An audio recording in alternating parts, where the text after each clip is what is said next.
रफ्तार से कोई चला आ रहा था, पूरी गाड़ी चली गई अंदर,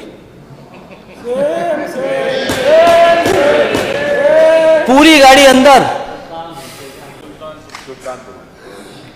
कैसे निकला होगा वो गाड़ी से, और गाड़ी कैसे निकाली होगी उस गड्ढे से?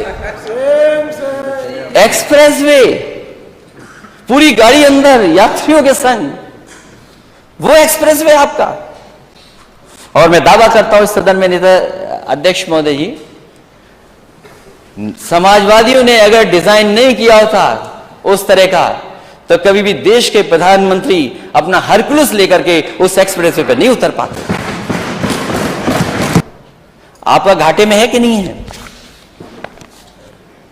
बुंदेलखंड एक्सप्रेसवे अलाइनमेंट बदल दिया, झांसी से बनना था चित्रकूट से बना दिया, और अभी चित्रकूट नहीं जुड़ा है इसमें।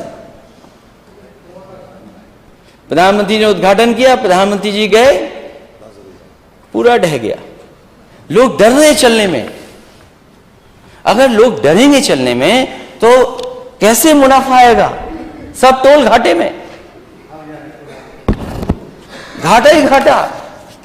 और इसलिए घाटा हो रहा है क्योंकि आप मंडियां नहीं बना रहे हैं, आप किसानों को सुविधाएं नहीं दे रहे हैं। ये एक्सप्रेसवे केवल शहर को जोड़ने के लिए नहीं थे, गांव को जोड़ने के लिए थे, और हमारी एग्रीकल्चर सेक्टर को कैसे आगे बढ़ा ले जाए इसलिए था। और ये दो एक्सप्रेसवे तो मैंने बोल दिया, एक और बड़ा एक्सप्रेसवे बन रहा है, उसमें बहुजन समाज पार्टी के नेता, थोड़ा सदन के जो उनकी पार्टी के नेता हैं वो जरूर कहेंगे वो तो आपका था एक्सप्रेसवे, गंगा एक्सप्रेसवे। अच्छा तब ठीक है, आप बताना ये जरूर, ये गंगा एक्सप्रेसवे इनका था। उनकी ज्यादा चिंता कर रहे हैं आज आप। नहीं, वो सच थोड़ा बहुत बता देंगे सरकार को। जो गंगा एक्सप्रेसवे बनाने वाले थे वो नंबर 2 से लुढ़क करके जाने कहां पहुंच गए हैं, और कितना नीचे जाएंगे कोई नहीं जानता। जो नंबर 2 पे थे, वैसे 2 नंबरी अच्छा शब्द नहीं माना जाता है, जो 2 नंबर पे थे वो कहां पहुंच गए? अब कैसे ऊपर आओगे आप? और दोस्त की पहचान तो तभी होती है जब बुरा वक्त होता है। बोलो, दोस्त के साथ खड़े होगे कि नहीं खड़े होगे आप लोग? दोस्त की पहचान तभी तो होगी बुरे वक्त पर।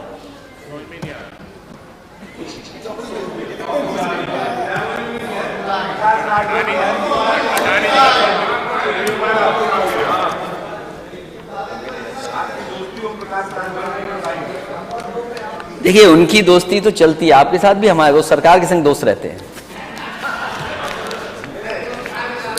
तो अब अध्यक्ष महोदय, दोस्त की तभी तो पहचान होगी बुरे वक्त पर। मैं तो नेता सदन से कहूंगा, अपने दोस्तों को बुरे वक्त पे मत छोड़ना। सुना है कुछ मीटर का मामला भी छिन गया था। अब गंगा एक्सप्रेसवे कैसे बनेगा? शाहजहांपुर कैसे पहुंचेंगे आप? कैसे पहुंचेंगे शाहजहांपुर आप? कैसे पहुंचेंगे आप? क्योंकि जो कंपनी कहां थी, कितने बिलियन का नुकसान होकर के कहां पहुंच गई। तो मैंने सदस्य से कहूंगा कि गंगा एक्सप्रेसवे बनेगा भी कि नहीं बनेगा, लेकिन बीजेपी की सरकार ने एक धोखा किया है एक्सप्रेसवे के साथ। इंडियन रोड कांग्रेस के जो मानक थे, मीडियन उसका 12 मीटर से लेकर के 15 मीटर 20 मीटर तक हो, उसका मीडियन कम कर दिया। यह भविष्य का एक्सप्रेसवे था, हमारे आने वाली पीढ़ियां इस पे चलती। लेकिन अगर आपने डिजाइन ही गलत कर दिया तो उसको बदलाव कैसे लाएंगे? आपने सिक्योरिटी और सेफ्टी के साथ खिलवाड़ की है। और मैं तो नेता सदन से कहूंगा कि जिस भी अधिकारी ने आपको यह गलत इंफॉर्मेशन देकर के ये काम कराया है, अगली पीढ़ी का ध्यान रखते हुए कम से कम उस पर कार्रवाई करना।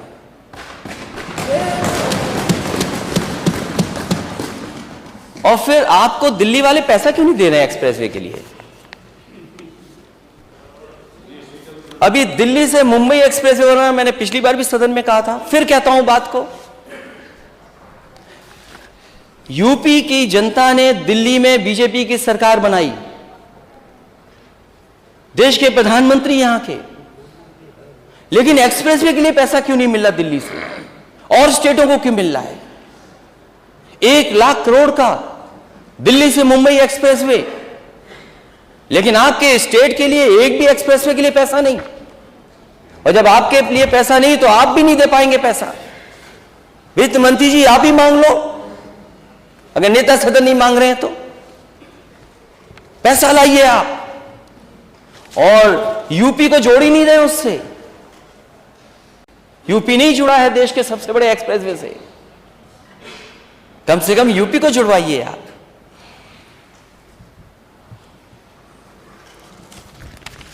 हवाई यात्राएं बहुत हो रही, अंतर्राष्ट्रीय एयरपोर्ट बन गए हैं। नेता सदन जहां मैं जाता हूं उतरने के लिए कहते हैं कि हवाई पट्टी चली नहीं रही है। अध्यक्ष महोदय, मैं अनुमति लेते लेते थक गया आजमगढ़ के हवाई पट्टी पे उतरने के लिए, मैं उतर ही नहीं पाया।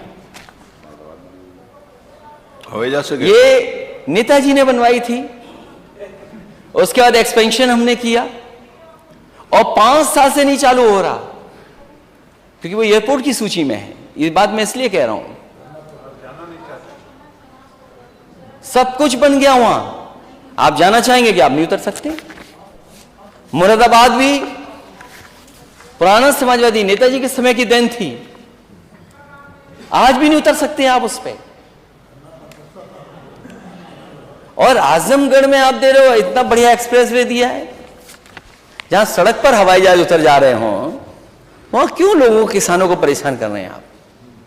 बनाना है नहीं आपको, क्यों बना रहे हैं आप? केवल किसानों को परेशान करने के लिए ये बना नहीं रहे। ना नोटिफिकेशन है, ना बजट है उसके लिए। चित्रकूट की हवाई पट्टी, नेता मैं हमारे माननीय सदस्य बार बार कह रहे हैं, मैं अध्यक्ष महोदय कहना चाहता हूं, ये आजमगढ़ की नई हवाई पट्टी बनाए, नया एयरपोर्ट बना रहे हैं, केवल किसान को परेशान करना चाहते हैं। उतनी ही हवाई पट्टी पर उतर जा रहा है तो भी नहीं माने, पता नहीं कौन सा एयरपोर्ट बनाना चाहते हैं आप। चित्रकूट का क्या बना लिए आप? क्या चित्रकूट का बन गया? 5 साल से नहीं कोई उतर पाया। एक हवाई पट्टी बनी रसूलाबाद में, एक बार हवाई जहाज उतरा बस, और उसमें भी कुछ उद्योगपति भेजे सरकार ने, कहा कि यहां बहुत बड़ा इन्वेस्टमेंट होगा, बहुत कारोबार बढ़ेगा। उसके बाद कभी दोबारा नहीं उतरे जाकर के वहां। किसकी देन है ये सब हवाई पट्टियां बनाना?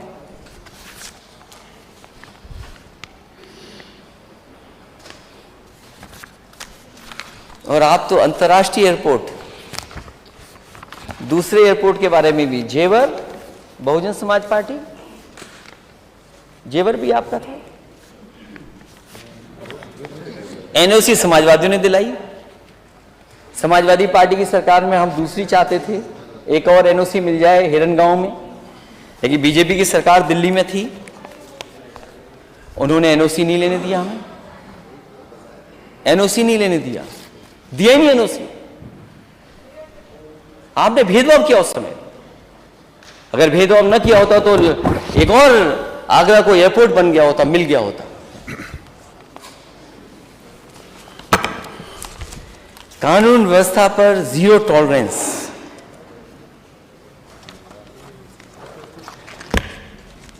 कानून व्यवस्था पर जीरो टॉलरेंस है आपकी।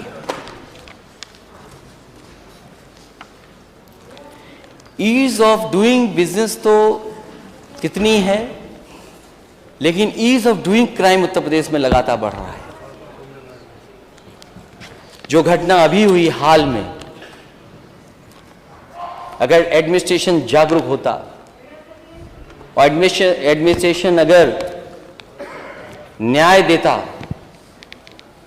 और न्याय के लिए काम करता, तो शायद मां बेटी को इस तरह जलाया नहीं जाता। कोई कल्पना कर सकता है कि सरकार $1 ट्रिलियन की इकोनॉमी का सपना देखे और उसी प्रदेश में मां बेटी को जला दिया गया और प्रशासन भाग गया हो, जिस प्रशासन की जिम्मेदारी थी बचाने की, जो अधिकारी मौके पे थे, आखिरकार प्रशासन भाग गया, बुलडोजर चला दिया, मां बेटी जलती रही। न केवल गांव के लोगों ने बल्कि आसपास के लोगों ने। और उस बुजुर्ग पिता ने, पति ने अपने सामने बेटी और पत्नी को जलते देखा। ये सरकार है आपकी, ये वो काम है बुलडोजर का। याद रखिए, बुलडोजर में दिमाग नहीं होता। वो कैसे देखेगा कहां जाना है उसको? चलाने वाले ने, किसने फैसला लिया था कि जाओ चला दो?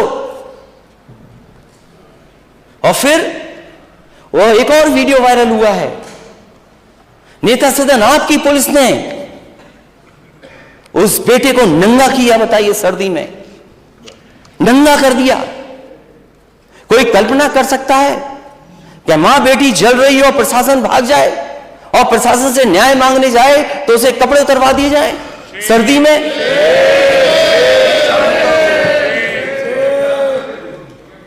कोई कल्पना कर सकता है इस बात को लेकर के? अगर हम दुनिया में जाएं, और आज का जमाना पुराने जमाने से अलग है, एक एक घटना, एक एक चीज जो यहां हो रही है दुनिया के हर कोने में देखी जा सकती है, पहुंचाई जा सकती है।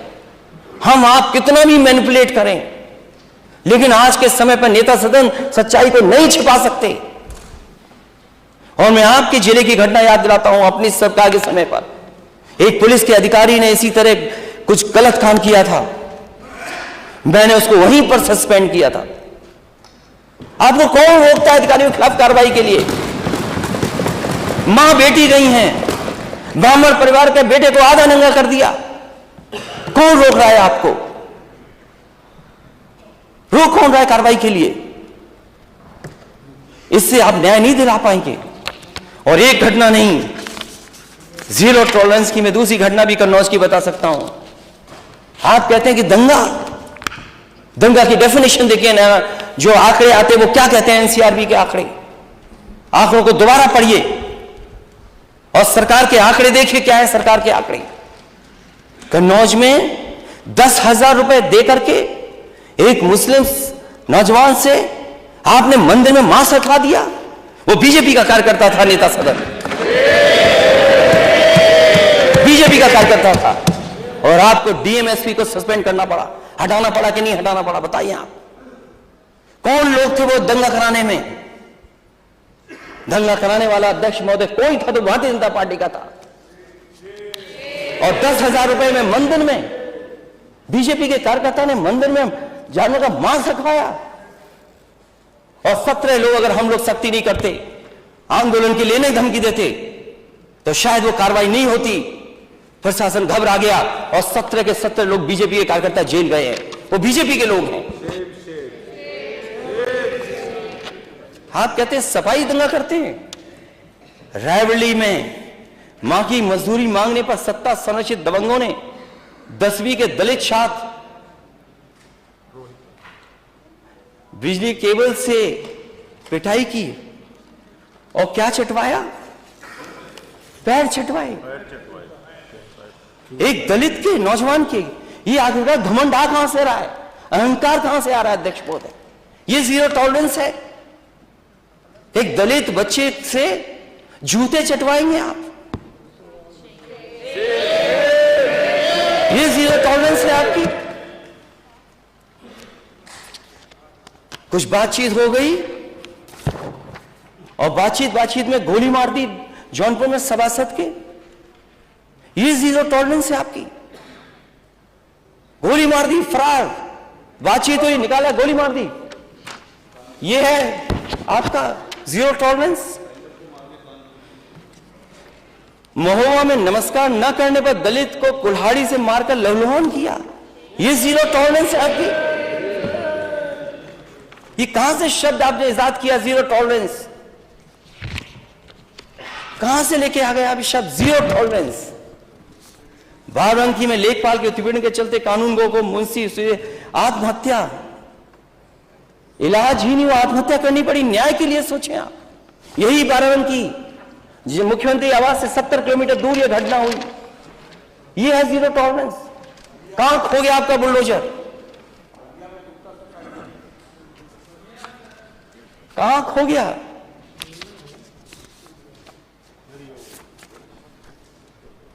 और बलिया में मैं गया था, इस व्यापारी परिवार से मिला था मैं।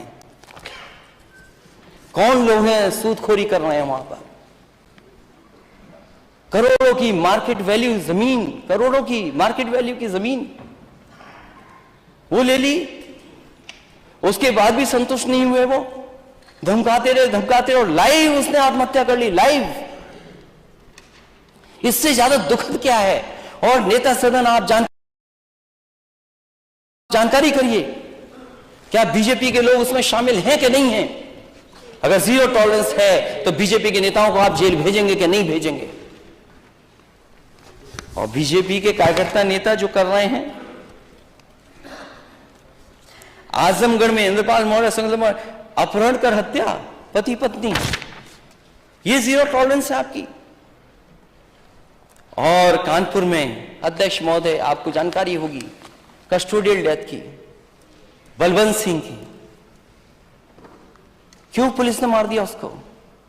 ये सैसवान में पुलिसिया गश्त 6 फरवरी को कोतवाली परिषद में खुद को पेट्रोल डालकर, ये जीरो टॉलरेंस है। वो भी जान चली गई उसकी सैसवान में। बलवंत सिंह, उसके साथ जो हुआ है, कोई कल्पना कर सकता? पुलिस पे फर्जी एफआईआर लिखा दी, पुलिस लगी, मारते मारते जान ले ली। क्या मदद की है आपने? आप दूसरों पे आरोप लगाते थे कि समाजवादी सरकार है, इसमें मदद में भेदभाव होता है। क्यों? कानून व्यवस्था जीरो अध्यक्ष महोदय, क्या अध्यक्ष महोदय जीरो टॉलरेंस? आपको भी जीरो टॉलरेंस रखनी चाहिए। घंटा हो गया हमारा। नहीं, अभी तो मैं सब्जेक्टिव टच नहीं किया हूं। अभी तो शाहजहांपुर का मेडिकल कॉलेज आना है। मेडिकल कॉलेज बजट में ले लीजिएगा। नहीं, बजट में फिर वो बजट वाली बात आएगी। तो ठीक है अध्यक्ष महोदय, अब चाहते हैं कि मैं खत्म कर दूं। हालांकि मुझे भी लगता है मैंने समय गवर्नर से ज्यादा ले लिया, गवर्नर साहब से ज्यादा ले लिया है। इतना नहीं लेना। आपकी इच्छा है, मैं आपसे सिर्फ रिक्वेस्ट कर सकता हूँ, आपकी आगे इच्छा मैं आपसे रिक्वेस्ट कर सकता हूँ। समय सिर्फ याद दिला रहा हूँ, बाकी आपकी मर्जी है। तो बलवंत सिंह, उसकी पत्नी को सरकार ने भरोसा दिलाया कि सरकारी नौकरी दी जाएगी। वहां के परिवार के सदस्यों ने मांग की थी कि 1 करोड़ की मदद होगी। नेता सदन भारतीय जनता पार्टी का कोई नेता ऐसा नहीं जिसने जनता में यह भाषण न दिया हो कि समाजवादी सरकार में मदद में भी भेदभाव होता था। मैं आपसे कहता हूं, बलवंत सिंह की मदद कीजिए, आप उसके परिवार की मदद कीजिए। आप, कोई भेदभाव नहीं है। और जितनी भी कस्टोडियल डेथ हुई उनकी मदद कीजिए। आप 1 करोड़ दीजिए उसको। क्यों नहीं दे रहे हैं आप उसके परिवार को? क्योंकि वो कानपुर का रहने वाला है, इसलिए नहीं दे रहे हैं आप? सरकारी नौकरी आप उसकी पत्नी को वादा करके आए आपके नेता, सरकारी नौकरी नहीं देंगे आप? कन्नौज में भी एक परिवार है, उसको भी सरकारी नौकरी का वादा किया, उसको कब सरकारी नौकरी देंगे आप? अगर और घटनाओं में आप चुनाव के करीब सरकारी नौकरी दे सकते हैं तो फिर इसमें नौकरी क्यों नहीं दे रहे हैं आप? क्योंकि जीरो टॉलरेंस पे फिर मैं बात करूंगा, बहुत लंबी सूची है। क्योंकि अगर नेता सदन को भी जवाब देना है, उस समय भी मैं जब मौका मिलेगा तो मैं बोलूंगा। जिस सरकार के पास परमानेंट डीजीपी ही नहीं है,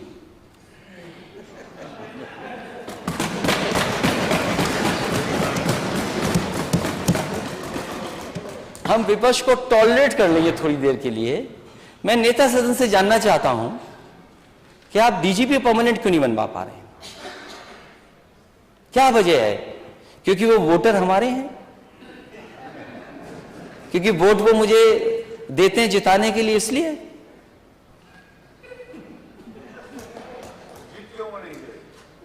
अभी पता नहीं लगा कितने वोट से जीते। अभी नेता सदन वहां क्या कहते, पेंडुलम।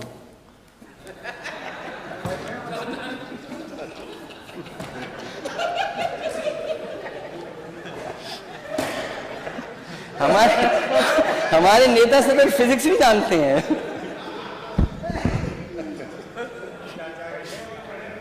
नहीं तो अब तो साथ है ना, देखिए ना, और आपका आशीर्वाद मिलता रहे। ऐसे अध्यक्ष महोदय, परमानेंट डीजीपी नहीं है आपके पास। एक दिन मैं जानबूझ करके गया पुलिस हेडक्वार्टर में, क्योंकि समाजवादियों ने बनाई और वर्ल्ड क्लास इंफ्रास्ट्रक्चर दिया। जो भी डीजीपी आए, जो भी होम सेक्रेटरी आए, दूसरे स्टेट के और वरिष्ठ अधिकारी आए, उन्होंने खुद तारीफ की है, महसूस किया उन्होंने कि पुलिस के पास ऐसे इंफ्रास्ट्रक्चर होना चाहिए। और ये बात नेता सदन जानते हैं, लेकिन स्वीकार नहीं करेंगे। मैं जब गया हुआ, दिन के 12 बजे तक पूरी पुलिस सो रही थी। मैं अंदर बैठा, कोई अधिकारी नहीं वहां पर। सोचिए, पुलिस हेडक्वार्टर में कोई अधिकारी ना हो, इससे बड़ा दुर्भाग्य क्या हो सकता है। जो स्टेट जीरो टॉलरेंस है आपकी, और वो भी टेम्परेरी डीजीपी, टेम्परेरी, जिसका नाम नहीं लिखा जाएगा। मैं आपको अपने तरफ से सुझाव देता हूं। एक हमारे भी समय पर थे जो आपने किसी पद पर बैठाया था, वो इंटेलिजेंस के अधिकारी थे, न जाने क्या क्या बताते थे आके। इसलिए इन लोगों से बचना, इन लोगों से बचिए आप। और जो नेता सदन, मुख्यमंत्री जी, आप अपना परमानेंट डीजीपी नहीं बना सकते, वो स्टेट को लॉ एंड ऑर्डर नहीं दे सकता, नहीं दे सकता लॉ एंड ऑर्डर। और वो एनसीआरबी के आंकड़े देख लीजिए, महिलाओं के खिलाफ क्या है घटनाएं हैं। मैं अगर पढ़ दूं तो बहुत समय लग जाएगा अध्यक्ष महोदय।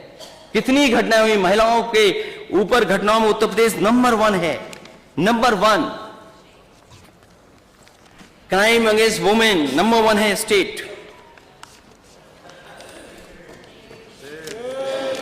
और ये कोई आंकड़े हमारे नहीं हैं, ये हमारे आंकड़े नहीं हैं, एनसीआरबी के आंकड़े जो आप आंकड़े देते हैं। आप स्टेट कहां खड़ा है,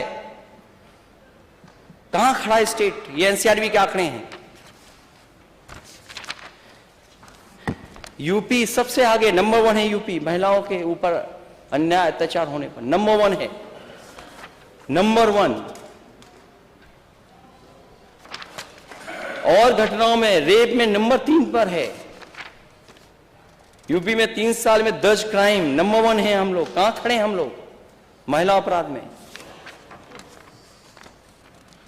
यूपी में रोज 153 महिलाओं से होती है हिंसा, रेप, छेड़खानी, पिटाई। एनसीआरबी के आंकड़े बता रहे हैं, ये हम नहीं बता रहे हैं। और ये एनसीआरबी के वही आंकड़े हैं जो आपकी तरफ से जाते हैं, कोई विपक्ष नहीं भेजता ये आंकड़े।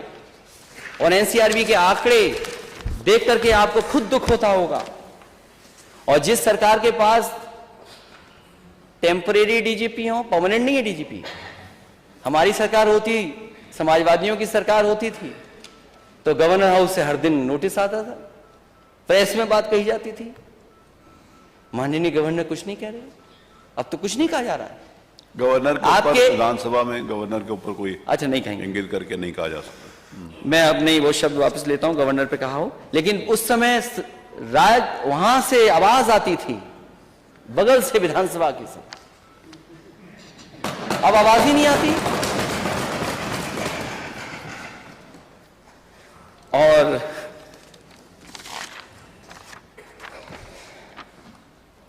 मेडिकल कॉलेज शाहजहांपुर का